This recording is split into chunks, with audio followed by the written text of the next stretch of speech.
வணக்கம். இன்று டிசம்பர் 23, 2023. இன்றைய தங்கம் மற்றும் வெள்ளியின் விலையை பற்றி பார்ப்போம். முதலில் இன்றைய வெள்ளியின் விலை.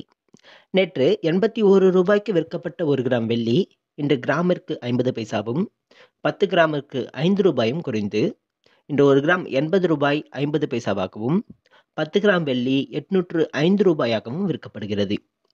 1 கிலோ வெள்ளியின் விலை ரூ. 80,500 விற்கப்படுகிறது. அடுத்து 24 கேரட் தங்கத்தின் விலை. இன்று 24 கேரட் தங்கத்தின் விலை கிராமிற்கு ரூ. 15 8 கிராம் ரூ. 120 அதிகரித்துள்ளது.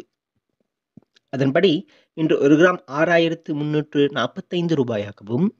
8 கிராம் ரூ. 50,760 விற்கப்படுகிறது. 10 கிராம் ரூ. 63,450 விற்கப்படுகிறது. அடுத்து 22 கேரட் தங்கத்தின் விலை. இன்று 22 கேரட் தங்கத்தின் விலையும் கிராமிற்கு ரூ. 15 ஒரு சவரனுக்கு ரூ. 120 அதிகரித்துள்ளது. அதன்படி இன்று 1 கிராம் ரூ. 5,875 ஒரு சவரன் ரூ. 47,000 விற்கப்படுகிறது. 10 கிராம் ரூ. 58,750 விற்கப்படுகிறது. நன்றி.